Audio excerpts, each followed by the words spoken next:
Plaintiff Dorothy Golden grew up in a dysfunctional family, riddled with physical, sexual, and psychological abuse. But she never became a product of her environment. Dorothy claims the defendant is her best friend, but she's suing her today for an unpaid loan. Defendant Adrienne Martin says she and Dorothy bonded over their family drama, and she appreciates that Dorothy always speaks her mind.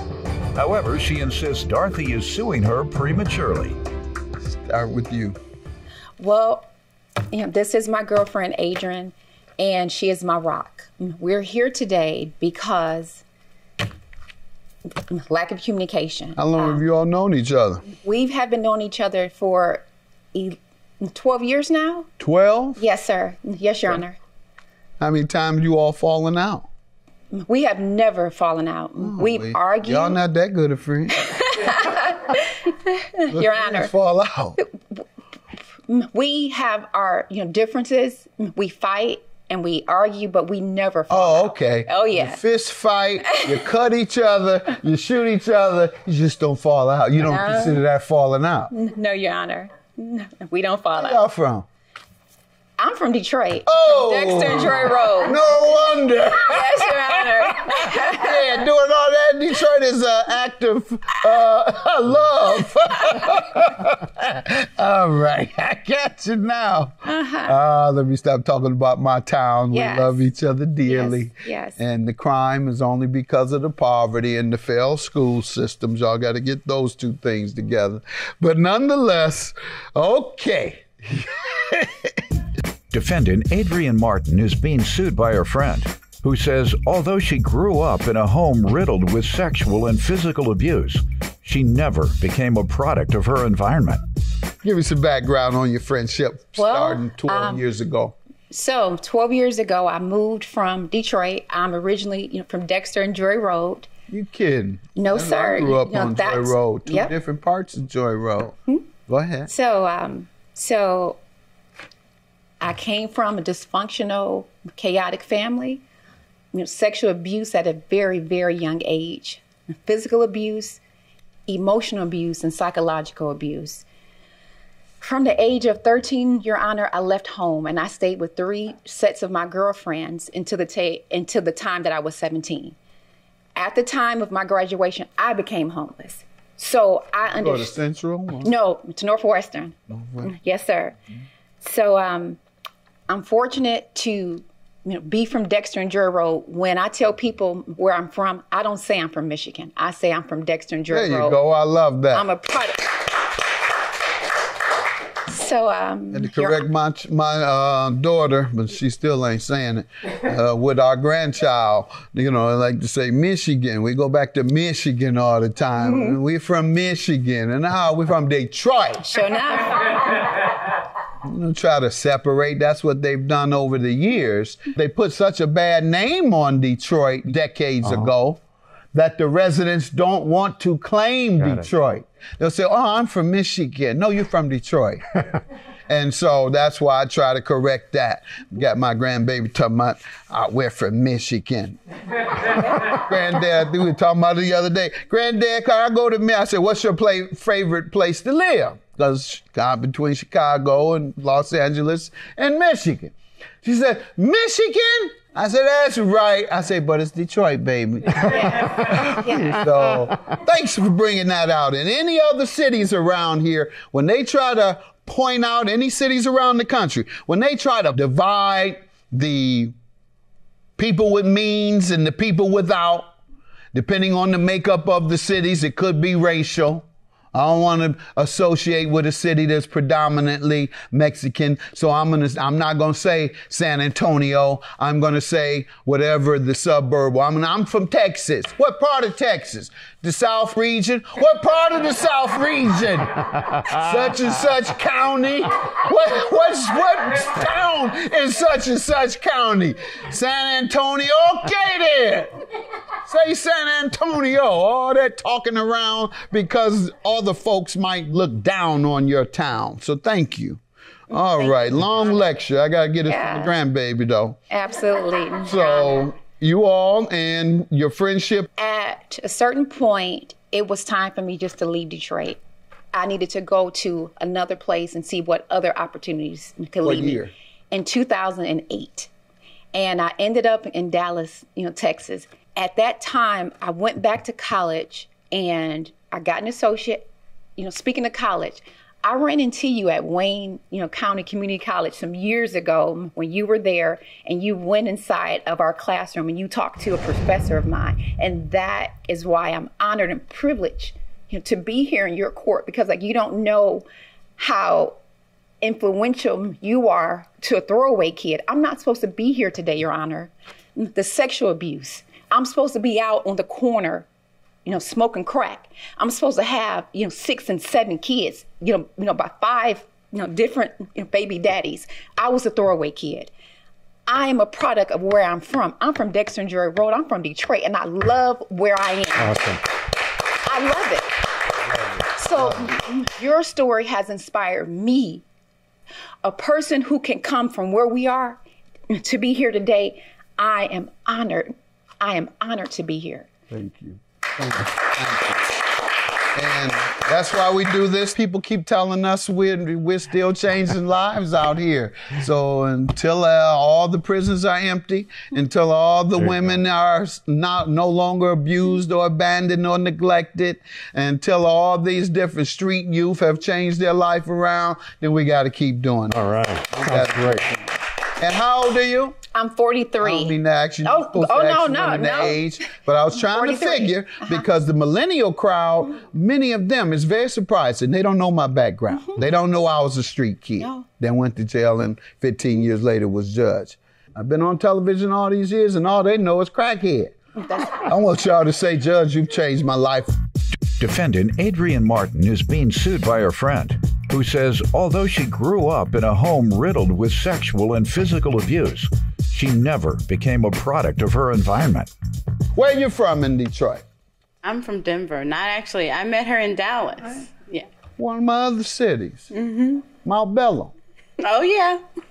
I used to live in Mount Bella for a year. Northeast Denver for me. I was a kid, definitely a kid in the neighborhood on the streets, Yeah, I was there 1 year, getting my hustle on. Then I went back to Detroit and went back to college. So, you tell me the nature of your relationship with your friend. Well, me and Dorothy, we actually met each other in Dallas, So, our connection, we're best friends. We bonded over family drama. Same thing, drugs, alcohol, family with mental health. So we bonded over those things there, and her being from Detroit, me being from Denver, and we are both, kind of just changing our lives in Dallas. So we skate, we roller skate. Dorothy is, she is one of those friends that she keep it real, she makes the term of, they're your friends, they're not my friends, because she speaks her mind. And that's what I love about her.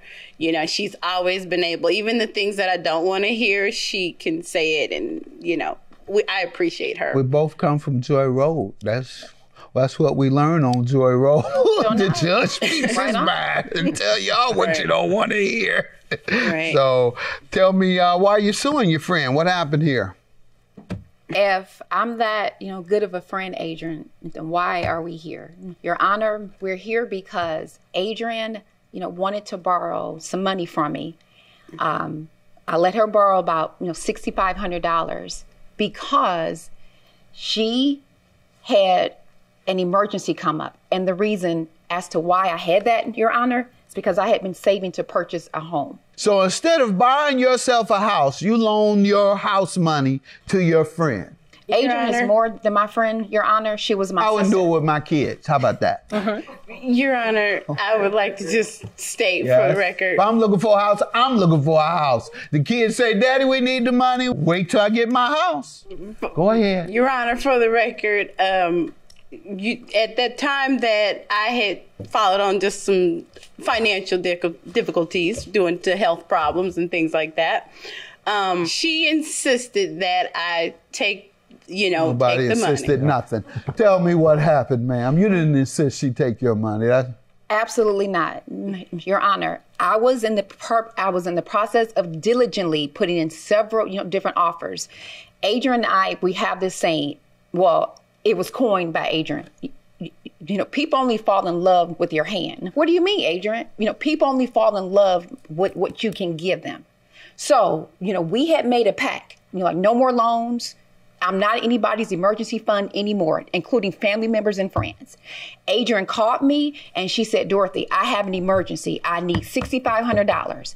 And I sent it to her, Your Honor, because Adrian is my sister. She is more than, my best friend. I lost my mother to cancer. Your Honor, in my defense, that is correct. That did happen. That's why I had told her, listen, I know what you're trying to do, and I know you need to establish yourself. So I said, listen, that's not, she said, no, I'm transferring the money into your account. And I told her, I said, okay, if that's what you want to do, I will have this money back to you soon as I sell Mr. Stripes. What's that? Mr. Stripes is my Kawasaki Vulcan, 2000 Kawasaki Vulcan. I ride motorcycles in terms of biker chick. Mm-hmm. But I told her, I said, as soon as I sell Mr. Stripes, why couldn't you sell it and get your money, get the $6,500? Well, see, that's what I was doing, and I was in the process of that. She but took you off the market. She jumped Said, the gun. don't you sell that motorcycle? Well, Your Honor, you done lost your mind. I'm your friend. I'm sending $6,500 over there today, whether you like it or not. Oh, no. I'm selling my motorcycle now. I can get it myself. No. I told her that, and she insisted Your Honor. and I told her, as soon as Mr. Stripes, now granted, that is my dear-hearted motorcycle. I love that motorcycle. That's right. More than you love her. I don't. I mean, that's my best friend. And I said, I didn't even want to part with my motorcycle, but I knew that I owed her this money. Defendant Adrian Martin is being sued by her friend, who says although she grew up in a home riddled with sexual and physical abuse, she never became a product of her environment. Go ahead. Your Honor, I am a saver.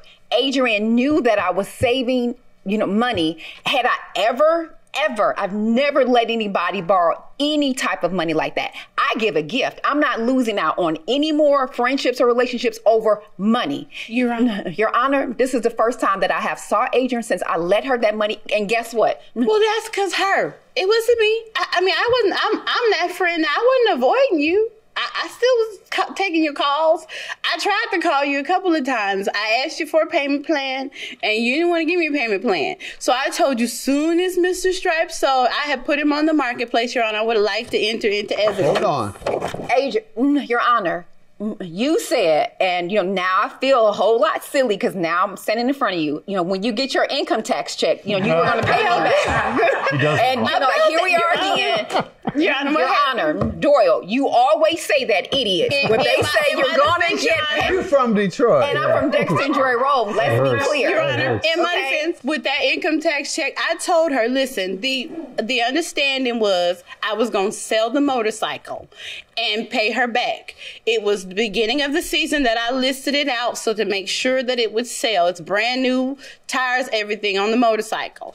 In the chances of the motorcycle not selling, Mr. Stripes not selling, I'm going to give her my taxes. Unfortunately, because of this new system, my taxes is held up like everybody else's taxes is held up. So I didn't get the tax money. I couldn't give her that.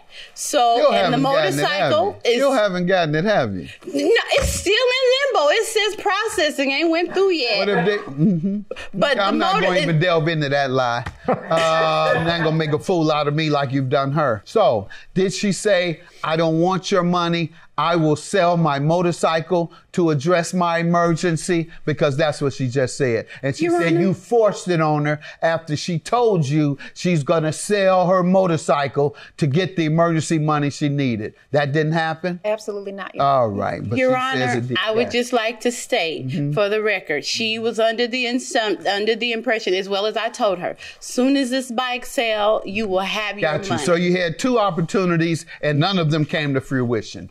I'll give you your money back from the sale of the motorcycle. I'll give you money back from the income tax. Neither one happens. You don't sell the motorcycle because you love your Mr. What's his name again? Mr. Stripe. Yeah, you see, she love him more than she love you. That's very clear. And she's still talking about him so affectionately. So you would never have gotten that money back from the sale of Mr. whoever he is.